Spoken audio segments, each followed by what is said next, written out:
Bachelor of physical education బీపెడ్ courses ఎవరైతే చేద్దాం అనుకుంటున్నారో ఈ వీడియోలో కంప్లీట్గా మీకు మన తెలంగాణలో ఎవరైతే ఈ కోర్స్ చేద్దాం అనుకుంటున్నారో టోటల్ ఎన్ని గవర్నమెంట్ కాలేజెస్ ఉన్నాయి, టోటల్ ఎన్ని ప్రైవేట్ కాలేజెస్ ఉన్నాయి, ప్రతి కాలేజ్లో ఎన్ని సీట్స్ ఉంటాయి, ఫీజ్ స్ట్రక్చర్ కావచ్చు, మీకు ఫీజు రియంబర్స్మెంట్ కావచ్చు, మీకు ఫిజికల్ ఈవెంట్స్ ఏ యూనివర్సిటీలో కండక్ట్ చేస్తారు, ఎప్పుడు కండక్ట్ చేస్తారు, సో ఇలాంటి ఇంపార్టెంట్ పాయింట్స్ మాత్రమే చెప్పడం జరుగుతుందండి. సో ఫిజికల్ ఎడ్యుకేషన్ కోర్సెస్ ఎవరైతే అండర్ గ్రాడ్యుయేషన్ లైక్ డిగ్రీ కావచ్చు, బీటెక్ కావచ్చు, ఏదో ఒక అండర్ గ్రాడ్యుయేట్ ఆర్ గ్రాడ్యుయేషన్ చేసిన వాళ్ళకు బీపెడ్ ఉంటుంది. సో డీపెడ్ గురించి నేను వేరే వీడియో చేస్తాను. సో డీపెడ్ వచ్చేసి మినిమం క్వాలిఫికేషన్ ఇంటర్మీడియట్ ఉండాలి. సో మినిమం ఇంటర్మీడియట్ ఉన్న వాళ్ళు డిప్లొమా ఇన్ ఫిజికల్ ఎడ్యుకేషన్ చేసుకోవచ్చు, గ్రాడ్యుయేషన్ ఉన్న వాళ్ళు బ్యాచులర్ ఆఫ్ ఫిజికల్ ఎడ్యుకేషన్ చేసుకోవచ్చు. సో ఓన్లీ బీపెడ్ గురించి మాత్రమే ఈ వీడియోలో ఎక్స్ప్లెయిన్ చేస్తాను. అండ్ బీపెడ్ అండ్ డీపెడ్కి సంబంధించి ఒక డీటెయిల్ వీడియో కూడా చేస్తాను. ఆ వీడియో కూడా ఈ వీడియో నేను at the end of the video attach చేస్తాను. సో ఇంట్రెస్ట్ ఉన్న వాళ్ళు చూడొచ్చు. సో ఫస్ట్ పాయింట్ వచ్చేసి ఎవరైతే ఈ బ్యాచులర్ ఆఫ్ ఫిజికల్ ఎడ్యుకేషన్ చేద్దాం అనుకుంటున్నారో మన తెలంగాణలో ఓవరాల్ కాలేజెస్ వచ్చేసి 16 కాలేజెస్ మాత్రమే ఉన్నాయండి. So every year 1 or 2 colleges add అవ్వడం, డిలీట్ చేయడం జరుగుతుంది. సో అప్రాక్సిమేట్లీ 16 కాలేజెస్ ఉన్నాయి మనకు తెలంగాణ ఓవరాల్. సో ఇందులో కొన్ని గవర్నమెంట్ కాలేజెస్ ఉంటాయి, కొన్ని యూనివర్సిటీస్ ఉంటాయి, కొన్ని ప్రైవేట్ కాలేజెస్ ఉంటాయి. సో ఫస్ట్ గవర్నమెంట్ కాలేజెస్ ఎన్ని ఉన్నాయో చూద్దాం. సో ఈ 16లో మనకు కొన్ని government college of physical education Domalguda మనకు హైదరాబాద్లో ఉంటుంది. సో ఇది ఉస్మానియా యూనివర్సిటీకి అండర్లో వస్తుంది. సో హైదరాబాద్లో ఒక కాలేజ్ ఉంది. సో ఈ కాలేజ్లో కేవలం 60 సీట్స్ మాత్రమే ఉంటాయి. సో ఈ గవర్నమెంట్ యూనివర్సిటీ కాలేజెస్లో చాలా తక్కువ సీట్స్ ఉంటాయి. So government college of physical education దోమలగూడలో ఉంటుంది, 60 సీట్స్ మాత్రమే ఉంటుంది. ఈ ఫీ స్ట్రక్చర్ వచ్చేసి 3,800 రూపీస్ మాత్రమే ఉంటుంది. నెక్స్ట్ వచ్చేసి కాకతీయ యూనివర్సిటీ. కాకతీయ యూనివర్సిటీలో టోటల్ 100 సీట్స్ ఉన్నాయి. సో ఈ యూనివర్సిటీలో మనకు ఫీ స్ట్రక్చర్ వచ్చేసి 28,780. సో ఇది రెగ్యులర్ కోర్స్ కాదు, సెల్ఫ్ ఫైనాన్స్ కోర్స్ కాబట్టి ఎక్కువ ఫీజు పెట్టడం జరిగింది. సో ఈ రెగ్యులర్, సెల్ఫ్ ఫైనాన్స్ వాటి గురించి డిఫరెంట్గా అప్కమింగ్ వీడియోస్లో చెప్తాను. జస్ట్ మీకు ఫీ స్ట్రక్చర్ ఎన్ని సీట్స్ ఉన్నాయి అవి తెలుసుకుంటే సరిపోతుంది. సో నెక్స్ట్ థర్డ్ వచ్చేసి university college of physical education Khammam. So ఖమ్మంలో టోటల్ 100 సీట్స్ ఉన్నాయి. ఇది కూడా సెల్ఫ్ ఫైనాన్స్ కోర్స్, 28,780.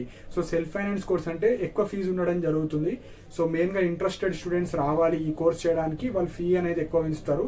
తక్కువ ఉంటే ఎవరు పడితే వాళ్ళు అప్లై చేసుకుంటారని కొద్దిగా ఫీ అనేది ఎక్కువ పెట్టడం జరిగింది. సో ఇవి మనకు గవర్నమెంట్కి సంబంధించిన కాలేజెస్. నెక్స్ట్ వచ్చేసి రిమైనింగ్ మొత్తం అన్ని ప్రైవేట్ కాలేజెస్లో ఉంటాయి. సో ఆ ప్రైవేట్ కాలేజెస్లో మనకు వేరియస్ డిస్ట్రిక్ట్స్లో ఉంటాయి. సో అప్కమింగ్ వీడియోస్లో ఏ కాలేజ్ ఎక్కడ ఉంది, దాని యొక్క ఫీ స్ట్రక్చర్ కావచ్చు, అడ్రస్ అన్ని అప్కమింగ్ వీడియోస్లో చెప్తాను. జస్ట్ ఫీ స్ట్రక్చర్ ఏ విధంగా ఉంటుంది ప్రైవేట్ కాలేజెస్లో. సో ఫీ వచ్చేసి కొన్ని కాలేజెస్లో 20,000 to 25,000 ఉంటుంది, కొన్ని కాలేజ్లో 25,000 to 30,000. సో అప్రాక్సిమేట్లీ ఒక 25,000 అయితే ఉంటుంది మనకు ప్రైవేట్ కాలేజెస్లో. సో కాలేజ్ బట్టి ఒక 3,000-4,000, 5,000 అటు ఇటు అయితే ఉంటాయి. సో ఇవి మనకు ప్రైవేట్ కాలేజ్లో total fee structure. Next seats ఎన్ని ఉంటాయి ఒక కాలేజ్లో, ఎన్ని ఉంటాయంటే ఇప్పుడు ఆల్రెడీ గవర్నమెంట్ కాలేజ్లో చెప్పాను 60 మాత్రమే ఉంటాయి. Government college of physical education కేయూలో 100 సీట్స్ ఉన్నాయి, యూనివర్సిటీ కాలేజ్లో 100 ఉన్నాయి. సో మిగతా ఏవైతే ప్రైవేట్ కాలేజెస్ ఉంటాయో ప్రతి ప్రైవేట్ కాలేజ్లో 100 ఉంటాయండి. సో ప్రతి ప్రైవేట్ కాలేజ్లో 100 ఎక్కువ సీట్స్ ఉండడం జరుగుతుంది. కాబట్టి మీకు గవర్నమెంట్ కాలేజ్లో మిస్ అయినా ప్రైవేట్ కాలేజ్లో మీకు ఇంట్రెస్టెడ్ ఎవరైతే ఈ కోర్స్ చేద్దాం అనుకుంటున్నారో మీకు ఎక్కడైనా ప్రైవేట్ కాలేజ్లో సీట్ రావడం జరుగుతుంది. సో ఓవరాల్ అన్ని కాలేజెస్లో టోటల్ సీట్స్ వచ్చేసి 1,760. సో 1,760 సీట్స్ మాత్రమే ఉన్నాయి. And one of the main point ఏంటంటే ఈ బీపెడ్ కోర్సెస్కి చాలా తక్కువ మంది అప్లై చేస్తారు. ఇప్పుడు 1,700 మెంబర్స్ ఉంటే ఇంత సీట్స్ ఉన్న ఇన్ని మెంబర్స్ కూడా అప్లై చేయలేరు లాస్ట్ టైం. సో చాలా తక్కువ మంది అప్లై చేస్తారు. కౌన్సిలింగ్లో కూడా చాలా తక్కువ మంది పార్టిసిపేట్ చేస్తారు. సో ఎవరైతే రియల్గా ఇంట్రెస్ట్ ఉంది అనుకున్న వాళ్ళు మీరు ఫిజికల్ ఈవెంట్స్ మీద బాగా కాన్సన్ట్రేట్ చేయండి. సో దట్ మీకు టాప్ 100 ర్యాంక్, టాప్ 50 అలా వస్తే మీకు గవర్నమెంట్ కాలేజ్ ఆర్ యూనివర్సిటీస్లో సీట్ రావడం జరుగుతుంది. సో కేవలం 1,760 సీట్స్ మాత్రమే ఉన్నాయి. Bachelor of physical education, diploma in physical education వేరే వీడియోస్, అందులో జస్ట్ చాలా తక్కువ సీట్స్ కాలేజెస్ ఉంటాయి. So next fee reimbursement. So fee reimbursement కూడా ఉంటుంది.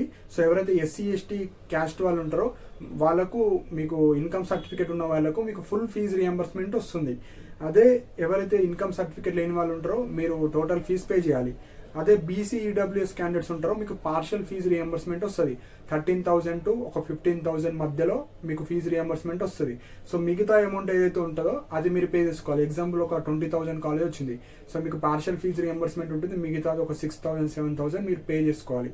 సో ఇవి మనకు ఫీజు రియంబర్స్మెంట్ గురించి. సో నెక్స్ట్ వచ్చేసి మీకు ఎగ్జామ్ ఎప్పుడు ఉంటుంది, ఎగ్జామ్ అంటూ రిటర్న్ ఎగ్జామ్ అంటూ ఏముండదు అండి. సో అన్ని ఈవెంట్సే ఉంటాయి మీకు, running, shot put, long jump, so ఇలాంటివి. అండ్ మీకు ఫిజికల్ ఎఫిషియన్సీ టెస్ట్ ఉంటుంది, స్కిల్ టెస్ట్ ఉంటుంది. ఫిజికల్ ఎఫిషియన్సీ టెస్ట్లో మీకు కానిస్టేబుల్, ఎస్సీకి ఎలా అయితే ఈవెంట్స్ ఉంటాయో అన్ని ఈవెంట్స్ కండక్ట్ చేయడం జరుగుతుంది. మీ యొక్క పర్ఫార్మెన్స్ బట్టి మార్క్స్ చార్ట్ ఉంటుంది. సపోజ్ రన్నింగ్ ఇంత టైంలో వెళ్తే ఇన్ని మార్క్స్, షార్ట్ పుట్ ఇంత వేస్తే ఎవరైతే లాంగ్ డిస్టెన్స్ చేస్తారో దానికి సంబంధించిన మార్క్స్ చార్ట్ ఉంటుంది. దాని ఆధారంగా మీకు ర్యాంక్ అనేది ఇవ్వడం జరుగుతుంది. సో ఇందులో డిస్క్వాలిఫై కావచ్చు అట్లా ఏముండదు, మీ పర్ఫార్మెన్స్ బట్టి మీకు మార్క్స్ వస్తాయి, మార్క్స్ బట్టి ర్యాంక్ ఇవ్వడం జరుగుతుంది. సో మనకు 11th to 14th జూన్ మీకు ఎగ్జామ్ డేట్స్ వచ్చేసాయి. ఎగ్జామ్ అంటే ఇదే ఫిజికల్ ఈవెంట్కి సంబంధించింది. పాలమూరు యూనివర్సిటీ కండక్ట్ చేయడం జరుగుతుంది. సో అందరికీ పాలమూరు యూనివర్సిటీలో మీకు సెంటర్ ఉంటుంది. సో మీకు ఎగ్జామ్ రిజిస్ట్రేషన్ తర్వాత హాల్ టికెట్ అవన్నీ రిలీజ్ అవుతాయి. కానీ ముందే చెప్తున్నాను, మీకు పాలమూరు యూనివర్సిటీలో ఫిజికల్ ఈవెంట్స్ కండక్ట్ చేయడం జరుగుతుంది. ఎవరైతే ఇప్పుడు ఈ పీఈ సెట్ ద్వారా బీపెడ్ కోర్స్ ఎవరైతే చేద్దాం అనుకుంటున్నారో పాలమూరు యూనివర్సిటీలో 11th to 14th ఏదో ఒక రోజు మీకు అక్కడ ఈవెంట్స్ కండక్ట్ చేయడం జరుగుతుంది. సో ఇది మనకు ఫిజికల్ ఎఫిషియన్సీ టెస్ట్ ఉంటుంది, స్కిల్ టెస్ట్ ఉంటుంది. సో టోటల్ 4 to 5 ఈవెంట్స్ ఉంటాయి. సో ఆల్రెడీ నేను ఆ వీడియోలో కూడా చెప్పాను, ప్రీవియస్ వీడియో, ఆ వీడియో కూడా నేను అటాచ్ చేస్తాను ఇదే వీడియోలో, మీరు ఆ వీడియో చూడొచ్చు. అండ్ మనకు చార్ట్ కూడా చెప్తాను, ఎంత స్కోర్ చేస్తే ఎన్ని మార్క్స్ వస్తాయి. అంటే ఫిజికల్ ఎఫిషియన్సీ టెస్ట్లో మీరు మంచిగా పర్ఫామ్ చేస్తే టాప్ 50, టాప్ 10లో వచ్చే ఛాన్సెస్ ఉంటాయి. కాబట్టి సో ఎవరైతే బీపెడ్ కోర్సే చేద్దాం అనుకున్నా, లేదంటే డీపెడ్ కోర్సే చేద్దాం అనుకుంటే మీరు ఎక్కువ ఇప్పటి నుంచే ప్రాక్టీస్ చేయండి ఫిజికల్ ఈవెంట్స్ మీద. సో ఇవి ఇంపార్టెంట్ పాయింట్స్ అండి. సో బీపెడ్కి సంబంధించిన ఏమైనా డౌట్స్ ఉంటే మీరు కింద కమెంట్ సెక్షన్లో మెన్షన్ చేయండి. అండ్ ఇదే వీడియోలో ఆ వీడియో కూడా అటాచ్ చేస్తే ఆ వీడియో కూడా చూడండి ఎవరైతే కొత్త వాళ్ళు ఉంటారో. అండ్ నాతో పర్సనల్గా మాట్లాడాలనుకుంటే కాల్ మీ ఫర్ యాప్ ద్వారా కూడా మీరు కాల్ చేయొచ్చు. మన టెలిగ్రామ్ ఛానల్లో కూడా జాయిన్ అవ్వండి. ఇంపార్టెంట్ పీడిఎఫ్స్ కావచ్చు, లింక్స్ కావచ్చు అన్ని షేర్ చేయడం జరుగుతుంది.